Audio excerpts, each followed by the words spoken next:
Hey guys, it's John here with another video in my Learn to Program series. So in the last video we introduced the concept of using conditional statements in the form of if statements, and we learned how to do basic decision making based on Boolean logic in our programs.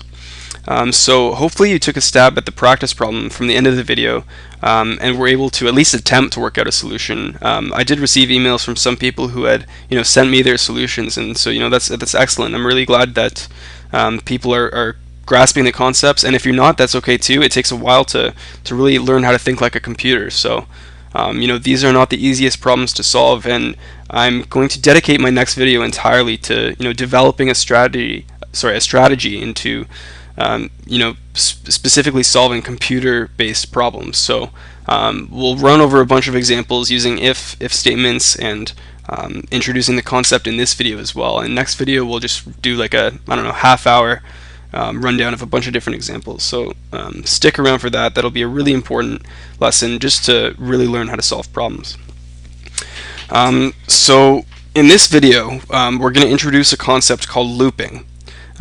So I'll get into what that is in a minute, but I just want to briefly say that looping in conjunction with if statements that we talked about in the previous video, those two tools in programming are probably the most powerful combination of concepts that are used in modern day programming languages. So with loops and with if statements you can pretty much do almost anything just in terms of logic for a computer program. So it's a really valuable skill to learn now, and the good news is that it's not all that complicated either. It's a tricky thing to pick up and maybe get the hang of to begin with, but once you get it, and you're really able to solve a wide array of problems. So this is a really important lesson to make sure you get the hang of. So we'll get started introducing loops. So loops, or looping or iteration, is definitely a really important part of programs. So let's start by talking about repetition and patterns. So let's say we wanted to add up all the numbers from 1 to 5. With our current knowledge, that's no problem. We certainly know how to write a program that can simply, maybe I'll write this out here. We can simply do a print 1 plus 2 plus 3 plus 4 plus 5, and that's pretty basic to us. We already know that Python, we already know how to do math in Python, so this is a pretty basic problem for us. But let's go ahead and run this. I've created a new file here called loops.py, so we'll give that a run. And of course there's our expected total, the sum of all the numbers from 1 to 5. So that's a pretty easy problem. But what if I were to say to you, let's add up all the numbers from 1 to 10? So we'll scrap this, and you might groan a bit and say, oh well, I gotta type out all these numbers, and so it's a little bit tedious, but we can still do it. So there's 1, 2, 3, all the way up to 10, and there's our list of numbers. So no problem, a little bit of extra work, but it's not so bad. We'll go ahead and run it, and there's our expected total of 55 when you add up all the numbers from 1 to 10. So great. Okay. Now I'll come back and say, you know what, you're doing such a great job adding numbers, I want all the numbers from 1 to 1000 added up. And now you might get mad at me a little bit, because you say, well, I gotta type out all the numbers from 1 to 1000 just to print out a sum for you. And the beauty of it is, you don't have to do that. For loops is a great way of iterating over a number sequence to generate a result for you. So I'm going to do an example here and explain how it's done. So to start out with, I will create a variable called total. And this total is going to be 0 for now, and this total is going to represent our running total, or the running sum of the numbers from 1 to 1000. So then I'm going to create what is called a for loop. So I can do that by just simply typing for. I'll explain this in a bit. This is a bit of new syntax here. Just bear with me. I'm going to type the full thing out, and then I'll explain what it's actually doing. So we'll do this.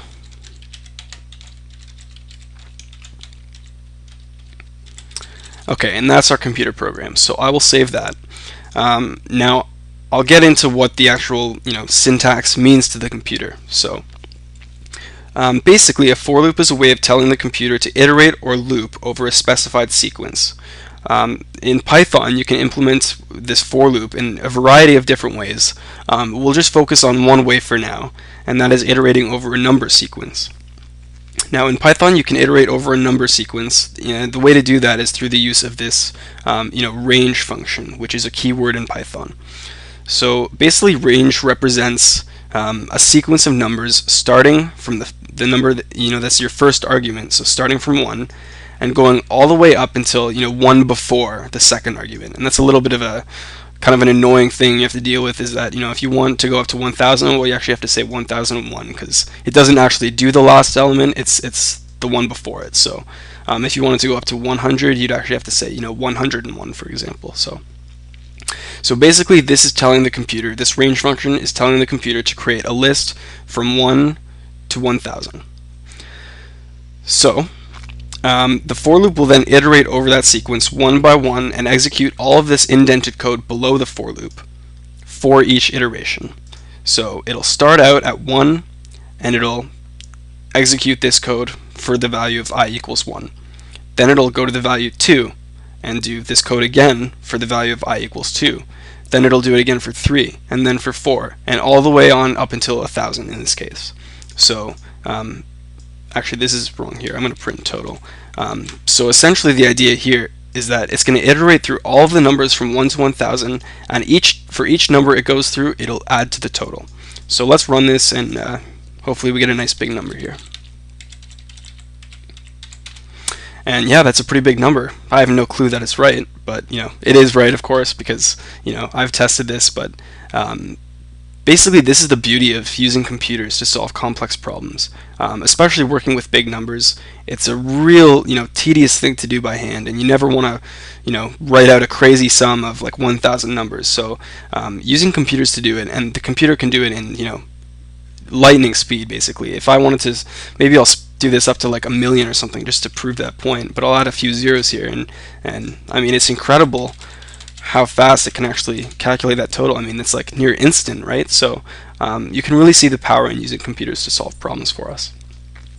Anyways, getting back to our example here, I'll put this back to 1001. But yeah, so there is our sum from 1 to 1000, and let's do a few more examples using this range function.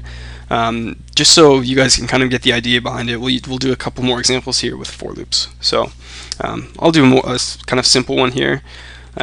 Maybe I'll do for I in range 2, 20, and maybe I'll add a 3 here, and I'll explain that in a sec. I guess before I do that, I should specify this I. Simply, this I represents a variable that acts as the value for each iteration of your given sequence. So it doesn't have to be I, it could be X or C, or it could be like any, you could create any variable name for it, as long as you're referencing that variable in your actual code below the for loop. So I always like to use I. It stands for index. It's a pretty nice thing to reference. It's just one letter. So now you can see that I've created a third argument here in this range function. So when you just have 2 arguments, it always assumes that it's incrementing by 1 each time. So if I had from 2 to 20 with no third argument, it would just go from 2, 3, 4, 5, and all the way up to 20. But if I specified a third argument here and had it at 2, for example, it would actually increment by 2 each time. So it would go 2, 4, 6, 8. So maybe I'll do this example with 2 here and just print out I just to show you. So we'll give this a run. And of course, you can see that it's starting at 2 and going all the way up until 1 before 20, so 19. And it's incrementing by 2 each time. So you'll notice it stopped at 18, and that's because even though we specified it to go up to 19, well, because we're incrementing by 2, it's not actually going to hit 19, and it'll actually go to 20, which is kind of outside of our range, since we really are saying here to stop at 19 rather than 20. So just something to keep in mind. So that's one example. Maybe I'll do one other one here with actually, instead of incrementing it, we'll decrease it. So it's actually possible to maybe I'll just erase this whole range. Maybe I want a decreasing range. Maybe I want to count down from like 10 all the way to 1 or something. So I'll start at 10, of course. And again, the same concept applies here with decreasing. If you actually want to stop at 1, you'll actually have to go 1 below that. So I'll have to specify 0 here because I want it to stop at 1 before that, which in this case is above it rather than below. So Just a little tricky thing to keep in mind. And then to decrease it, rather than just doing like a positive number like 1 or 2, I'll actually do a negative number, so it's decreasing by 1 each time. So based on this, we should get a nice decreasing list here, or sequence rather. And yep, there is our sequence of numbers from 10 all the way down to 1. Alright, so that's basically the basic concepts behind a basic for loop that just simply iterates over a number sequence, a starting point, an ending point, and your incrementing value. So you might not quite get the hang of it at this point. It's definitely a tricky thing to pick up and just kind of think critically about what the computer is doing. But hopefully the basic understanding and the basic idea behind the concept is there. So let's try to do a more kind of complicated integrated example. So I'm just going to write down sort of what our problem is for this example. So I'm going to create a comment here. We'll get into comments later, by the way. A comment is just a way of describing what a certain part of your code is doing. It makes things nice and readable, and it tells anybody who's looking at your program what certain things are doing. So the computer doesn't care about these comments at all. You can specify that as a comment by typing in this hashtag. So I'll write our problem here. So we want a sum of all even integers from 2 to 20.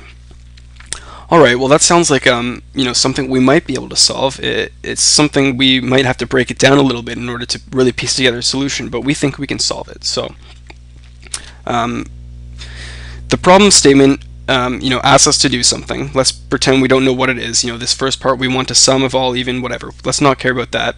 But this last part here, from 2 to 20.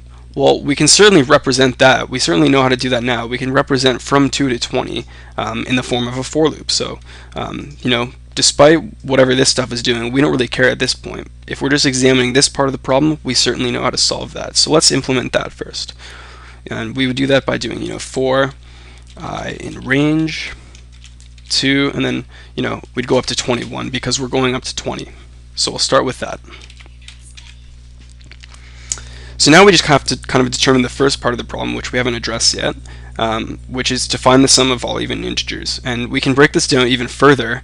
Now that we have a for loop, so we're iterating over a sequence of numbers, we can just kind of take it one number at a time and say, if this number is even, then we will add it to our running total. So I guess I'll create a variable here called total.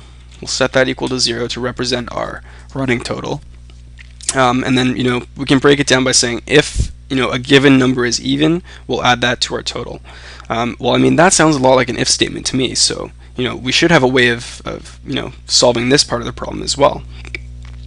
So to determine if a number is even, we'll just kind of write out our if statement here quickly, and maybe I'll just say even as a placeholder for what we're going to do. Then so if the number is even, so I guess I'll just say if I, because I will be the number that we're working with at any point during the loop. So if that I is even, we will add it to the total. Now to determine if something is even, you may recall, I think in the second video when we were talking about basic number operations, the modulo operator is a way of determining the remainder of dividing two numbers. So by definition, an even number, or a number is even if the remainder of dividing that number by 2 is 0, right? If you divide 4 by 2, the answer is 2, and of course the remainder is 0 because 2 is evenly divisible into 4. So that modulo function is a really useful way of determining whether numbers are even or odd. So we'll just implement that here. So I mod 2. So really, I'll put this in brackets just for clarity. So this I mod 2 thing in our brackets is really determining if it's even, because if I divided by 2, the remainder of that is 0, then it's an even number. So we'll say if I mod 2 is equal to 0, it's an even number, and we'll add that to our total. So hopefully that makes a bit of sense. It's a little bit, it's a little bit tricky at first, but hopefully it should make some sense if you think about it a little bit. So we're going to actually, sorry, I don't know what I'm doing here. We're actually going to print out our total here just to finish it off. So there's our problem. That's our solution to the problem. So we have a for loop in conjunction with an if statement, and then some basic logic there that'll print out our solution to the problem. So let's give this a run. And that is the sum of all even integers from 2 to 20. So hopefully that makes some sense to you. I realize these problems are really hard to tackle at first. I know it took me a long time to get the hang of using for loops and if statements and things like that. So if you're not quite getting these concepts right away, really don't worry about it at all. Just make sure you keep trying these problems and keep learning, and eventually it'll click and you'll get the hang of it. So for those of you that are grasping the concept, or for anyone really, I'm going to bring up a little example here.